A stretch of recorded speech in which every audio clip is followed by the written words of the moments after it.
Em nome do Pai, do Filho e do Espírito Santo. Amém. Alívio, meu irmão. Finalmente, alívio. Acabou 2025. O Santos está na Série A de 2026 e está classificado para a Copa Sul-Americana. O Santos vai jogar a Sul-Miranda em 2026. E, cara, eu quero só deixar um recado. Eu quero que todo mundo que me encheu o saco esse ano vai tomar no meio de...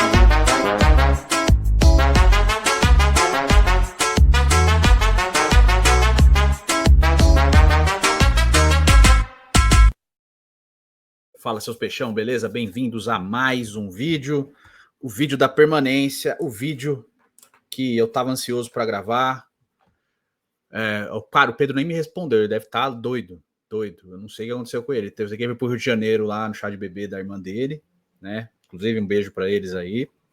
Mas tá tudo certo, meu irmão. Hoje é tranquilidade, né? Amanhã ele faz análise da coletiva e a gente vai fazendo os outros conteúdos que a gente quer fazer aqui pro canal. Agora eu posso fazer com calma um prognóstico pro ano que vem, o que vai mudar, o que não tem que mudar, né? As nossas opiniões, né? E, cara, eu quero anunciar um retorno. E eu tô muito feliz com esse retorno.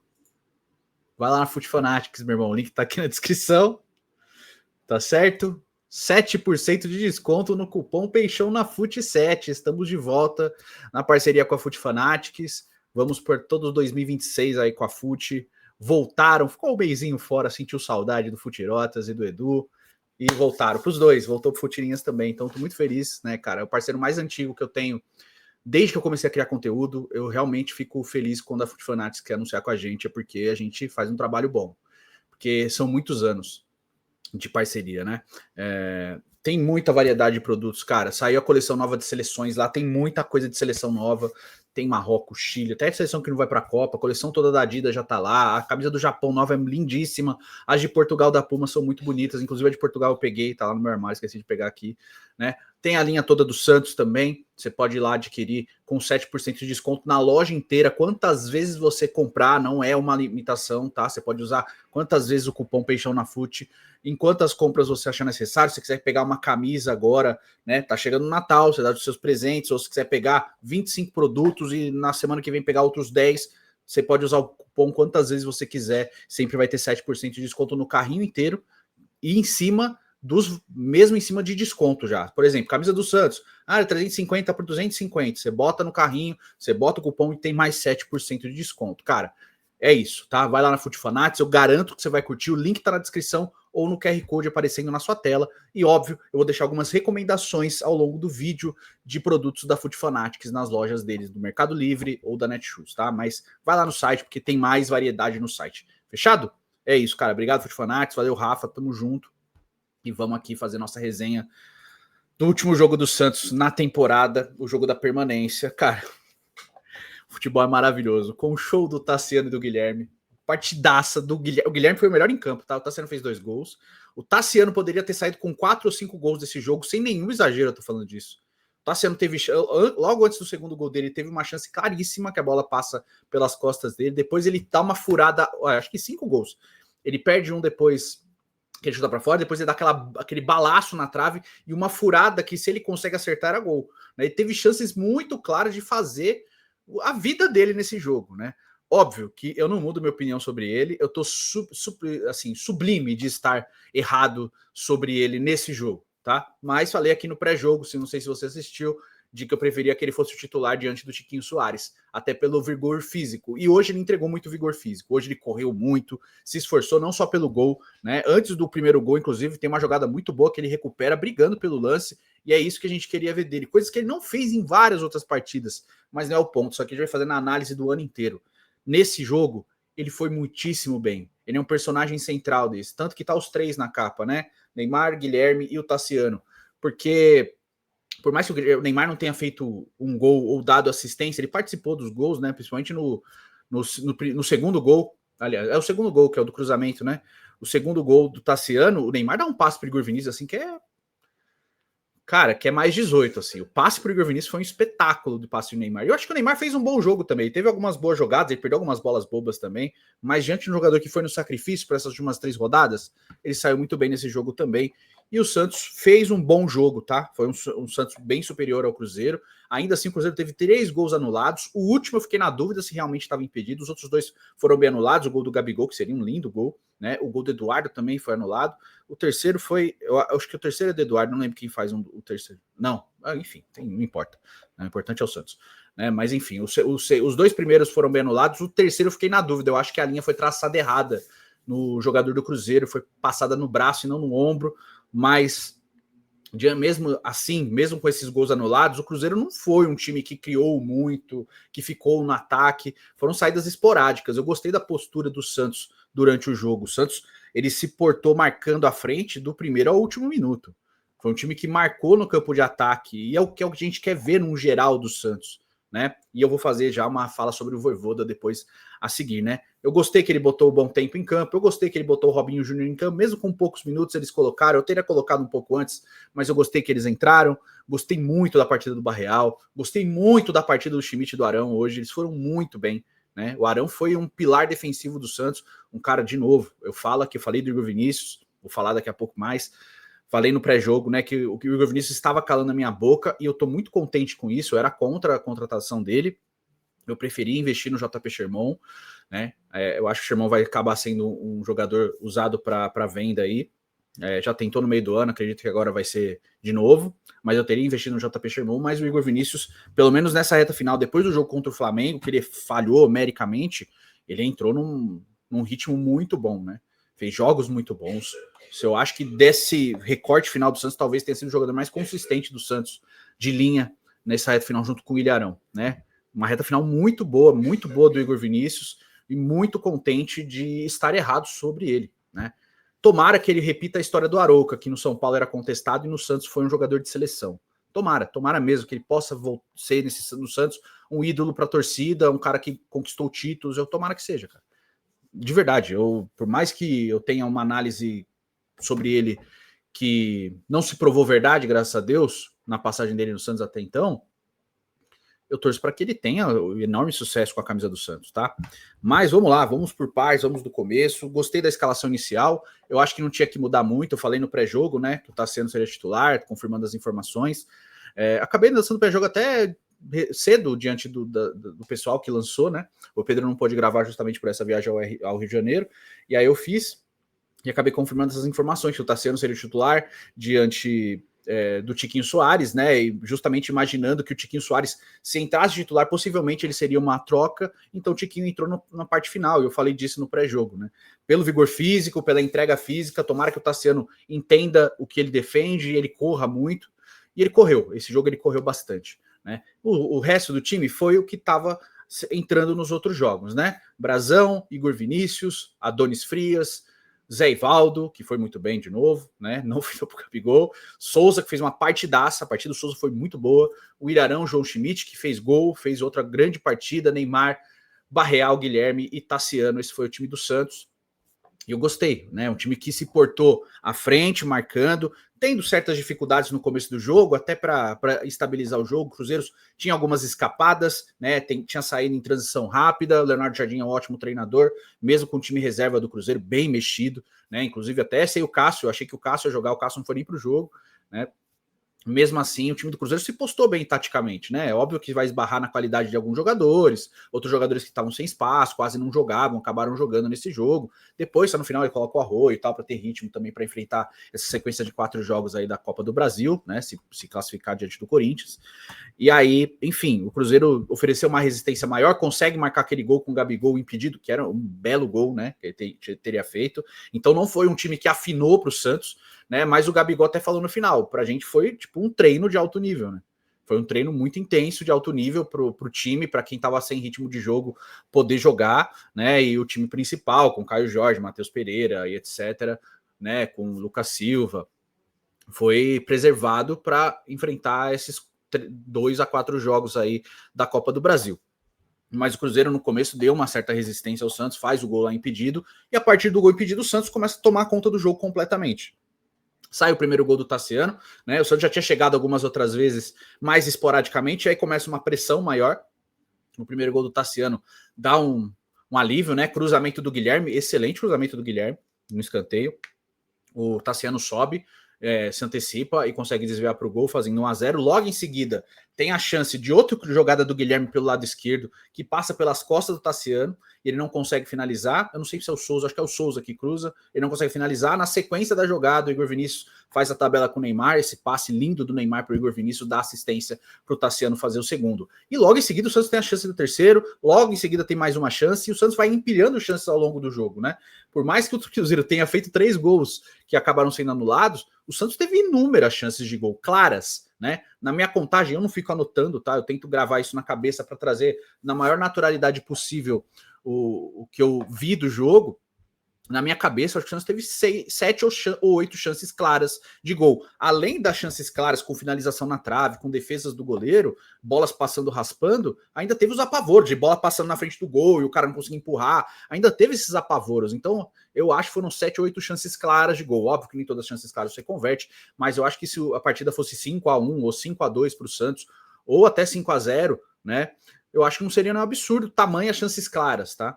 Teve várias chances claras, até com o Neymar mesmo, que não conseguiu finalizar, com o Guilherme também. Então o Santos criou muitas chances. Foi um time que jogou para frente, coisa que a gente queria ver com o Vojvoda, né? Então foi um time que dominou o jogo. O terceiro gol é outro cruzamento do Guilherme no escanteio, né? Que era geralmente o Neymar que batia, o Guilherme bateu e o Schmidt faz o gol de cabeça, mas o Santos criou muito no jogo, né? Não foi só bola parada, apesar de 2 dos 3 gols terem saído de bola parada, o Santos criou muitas oportunidades. Não pode perder tantas oportunidades assim. O Tassiano, inclusive, ele perde 2, né? Uma na trave eu nem considero uma chance perdida, porque ele faz a jogada certa, mas aquela que ele fura, por exemplo, né? Se fosse um outro momento do campeonato, uma outra circunstância do jogo, era aquele jogo de ficar revoltado, tal qual o Jean Lucas em 2023, que tinha uma chance clara e, né, desperdiçou completamente, chutou o chão. Nesse jogo, tudo correu bem, né? E o Santos consegue escapar do rebaixamento e se classificar para a Sul-Americana, inclusive ultrapassando o Corinthians, cara, que eu fiquei até surpreso. O Corinthians tomou um empate do Juventude no final, né? E o Santos foi para a 12ª posição, que foi a melhor posição do Santos no campeonato, tá?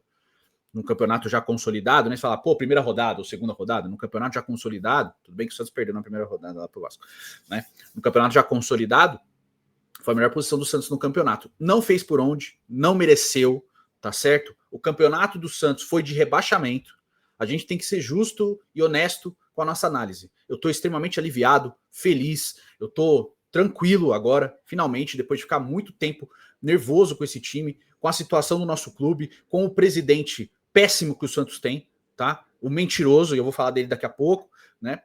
Apesar disso, o Santos terminou na 12ª posição, mas a campanha, o que a gente passou durante 2025, tudo, tá? Do Neymar aos técnicos que passaram, e principalmente a diretoria omissa e ruim que o Santos tem, sabe? O Santos fez um trabalho para ser rebaixado. Graças a Deus não caiu. Sabe por quê? Porque nós, torcedores, nós não merecemos um rebaixamento de novo.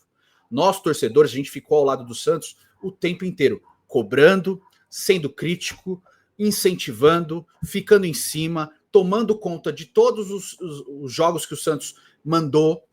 A torcida do Santos compareceu. Acho que a menor quantidade de torcedores em um jogo do Santos foi de 8.500 presentes, já no momento meio de descolamento, mas a todas as vezes que o Santos esteve jogando na Vila Belmiro ao longo do ano, a torcida do Santos compareceu, comprou todos os ingressos disponíveis, em todos os estádios que o Santos jogou, a torcida do Santos representou, tomou conta dos lugares de visitantes, e foi assim ao longo do ano, mesmo com esse time passando o que passou e fazendo nós passarmos pelo que passamos, mesmo com tudo isso. Então nós, torcedores, a gente não merecia um outro rebaixamento.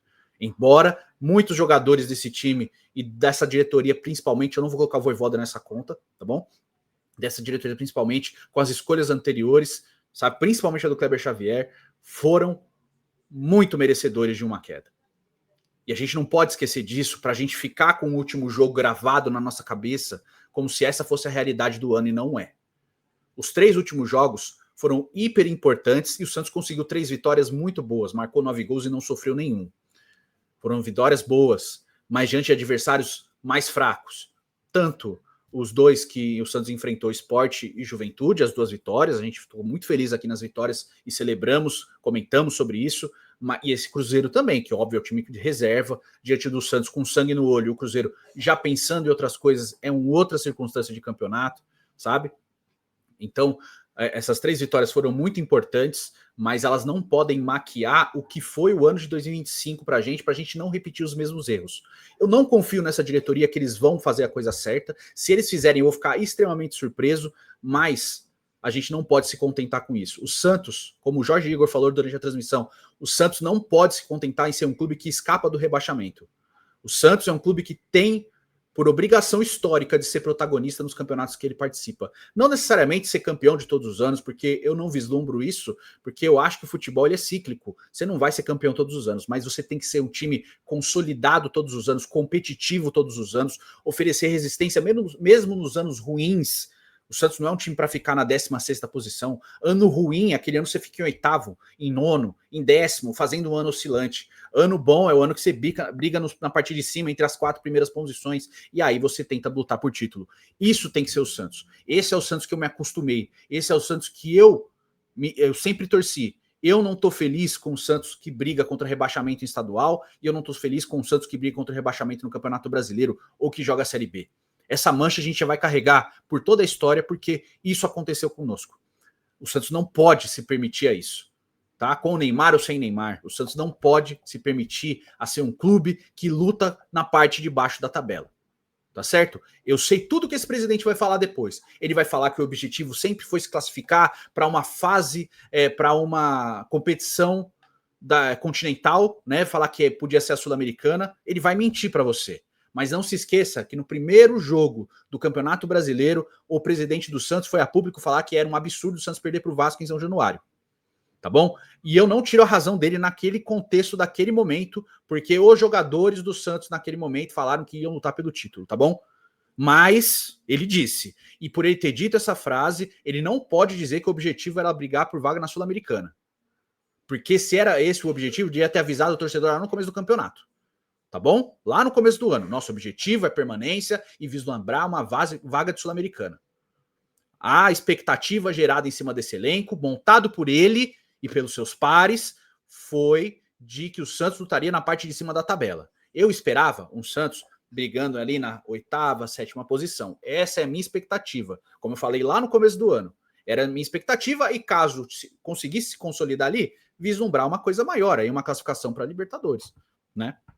Eu acreditava que poderia ser isso. Eu não achava que o Santos seria um time para brigar contra o rebaixamento. O ano foi se provando de outra maneira, tá certo? Mas é isso. Ele vai falar isso, mas não acredite nele. Não acredite porque ele é mentiroso, tá bom? E além de tudo, ele tem o M e o T no próprio nome, né? Mentiroso, MT. Mas enfim, né? Ele vai falar isso, mas por favor, não dê ouvidos.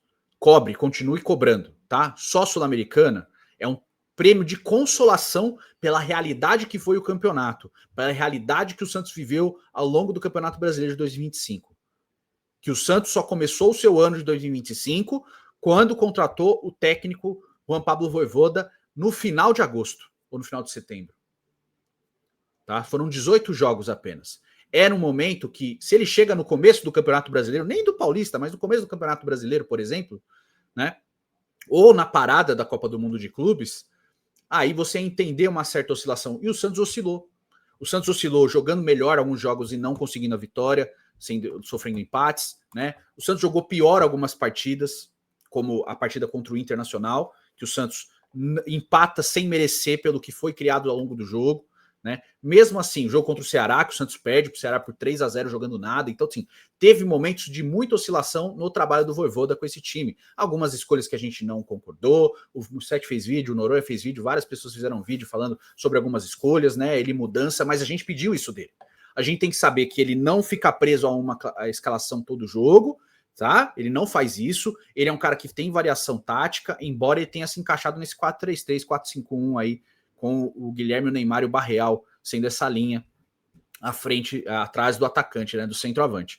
Mas ele é um cara que teve variação tática. Ele jogou com 4-4-2, ele jogou com 3 volantes e 3 atacantes também. Ele fez essa variação, tendo 2 pontas e o Neymar como falso 9, fechando o meio campo com 5 ou 6 algumas vezes. Então ele mostrou variação tática e ele foi mudando o time, né? Tanto de uma rodada para outra, teve reclamação de mudar 7, 8 jogadores, que eu também não via necessidade, mas a gente pediu isso para ele. A gente pediu alguém workaholic que não se contenta com um time fechadinho, esse é o meu 11, a gente não mexe. A gente reclamou isso dos técnicos anteriores, a gente reclamou isso do Caixinha, a gente reclamou isso demais do Kleber Xavier, e isso o Vojvoda não fez. O Vojvoda mostrou variação, o Vojvoda, ele foi, inclusive tá passando aqui o lance do segundo gol lá, depois que sai o segundo gol do Tassiano, é o Guilherme que faz o cruzamento e a bola passa nas costas do Tassiano, depois ele acaba fazendo o gol no passe do Igor Vinícius, tá? Mas o Vojvoda fez variação tática, ele mudou as escalações, ele fez coisas que o Sampaoli fez em 2019, né? Óbvio que numa outra qualidade de jogadores, mas ele fez. Então, nesse recorte, ele teve 18 jogos, né? 19 jogos, venceu, ele jogou quase um turno inteiro, acho que foram 18 jogos, né? Ele venceu 6 partidas, empatou 8 e perdeu 4. Um time que oscilaria no começo de campeonato, você ia fechar, você falar, pô, beleza, depois o time vai acabar engrenando. Então imagine agora que o Vojvoda estaria finalizando o primeiro turno com o Santos, e ele teria o segundo turno inteiro pela frente, com um time mais arrumado, mais ajeitado, teria uma janela de transferências mais tranquila para trabalhar. Então ele conseguiria ali, e seria, o Santos do Vojvoda estaria ali na 10ª, na 9ª posição do Campeonato Brasileiro. Então, pense que era um normal dentro do que a gente esperava com ele.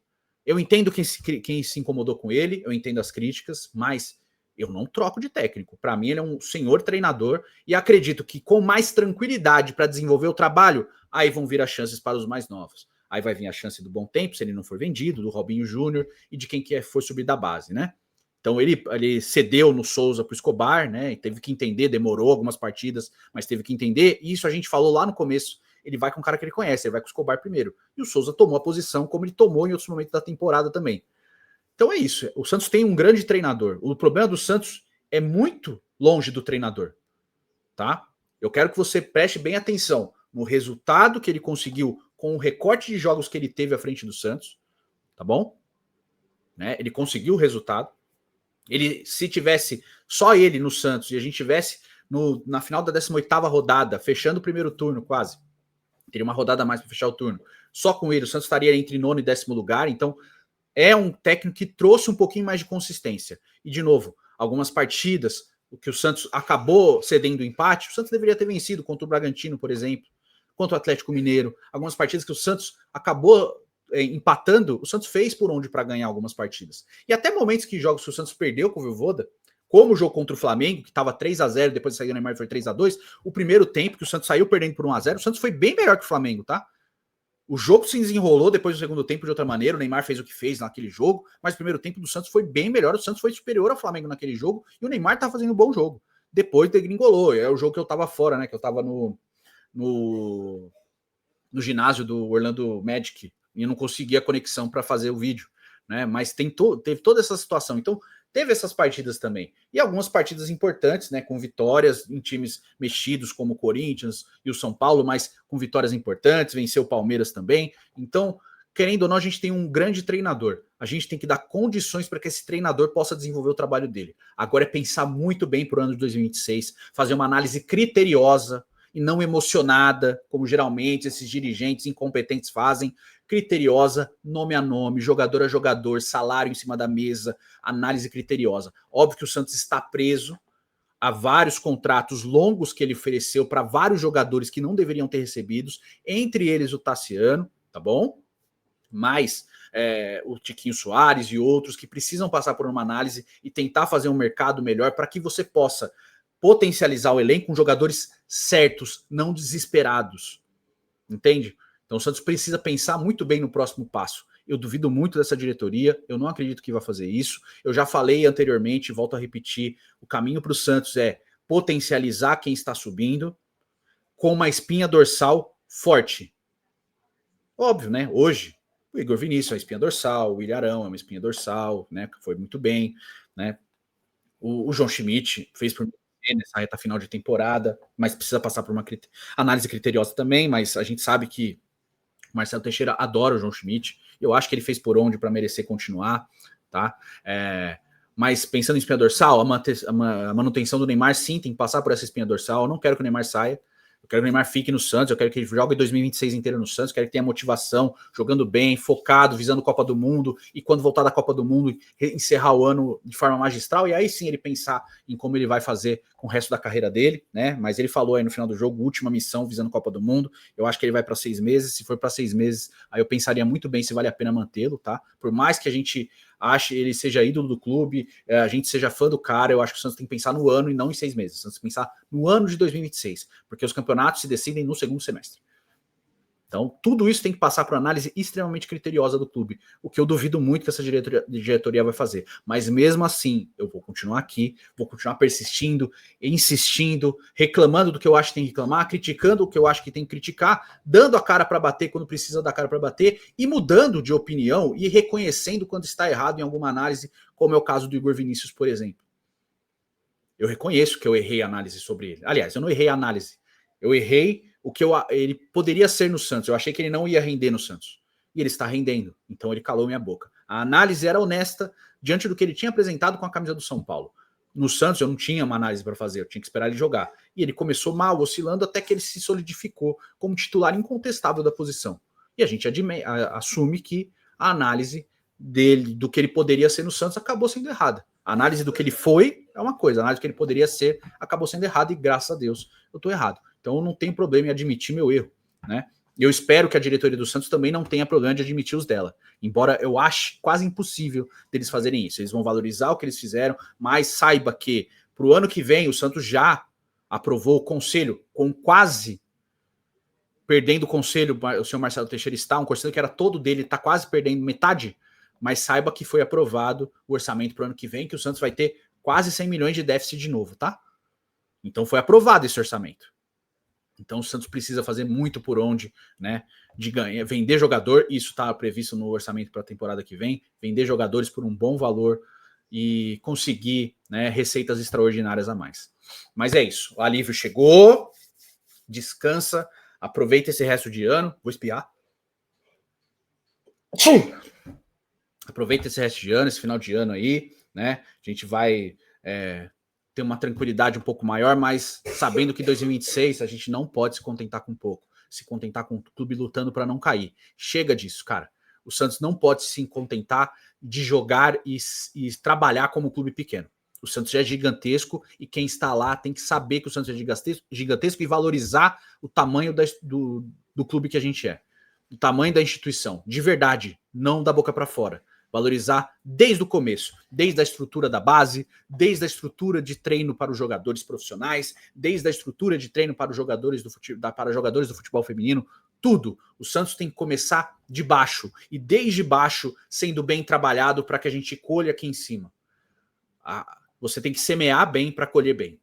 E o Santos não faz isso há muito tempo. O Santos só vai na colheita, achando que tudo vai dar certo no final. E tá levando o processo todo até lá nas coxas. Não pode. Tem que ser bem estruturado desde o comecinho. A mística é importante, ela tem um peso, mas ela não é fórmula mágica.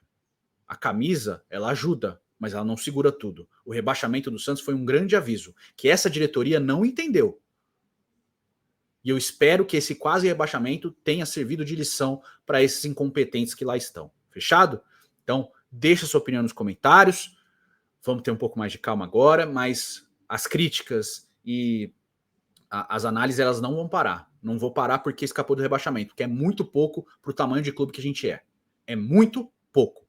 O Santos e o Santista não pode se contentar com pouco, tá? Mas grande partida do Tassiano, partidaça do Guilherme, tá? O Guilherme encerra o Brasileirão aí com 4 gols, ele não foi bem em gols, tá? Fez 4 gols no campeonato, mas acabou com 7 ou 8 assistências, o que é um número interessante, né? Essa reta final do Guilherme foi muito boa, ele com confiança é um jogador diferente, ele é um jogador melhor, ele quando tem confiança, e o Santos, a partir do momento que o Santos ganhou confiança no jogo, o Guilherme foi melhorando, isso é interessante. Acho que um jogador para profundidade do elenco é interessante, ele não pode ser incontestável, intocável no time. São essas análises que precisam ser feitas, essa é a tal da análise criteriosa que precisa ser feita. Jogador é jogador, cara. Do Brasão, se vale a pena vender o Brasão para investir numa contratação de um jogador mais importante para outra função e botar o Diógenes como titular ou ir atrás de um outro goleiro para repor. Você pode pensar em várias circunstâncias, mas a análise criteriosa é isso. Separa jogador a jogador, faz os prós e os contras, o que tem que se acontecer. E aí pensar no ano que vem. Que agora o Santos tem um tempinho para pensar no ano que vem, né? É isso. A gente se vê no próximo vídeo, já amanhã vai ter vídeo, tá? O Pedro vem com a análise da coletiva do Vojvoda. Depois a gente vai fazer a live que eu prometi, analisando criteriosamente o jogador por jogador. A gente vai ter critério.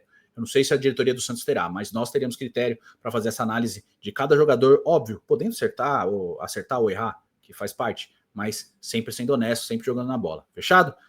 É isso. Tamo junto. Alívio finalmente. Alívio é diferente de felicidade, tá? Tô feliz que escapou, mas eu tô muito mais aliviado do que feliz. Tamo junto. Até o próximo vídeo. Fiquem com Deus. Valeu.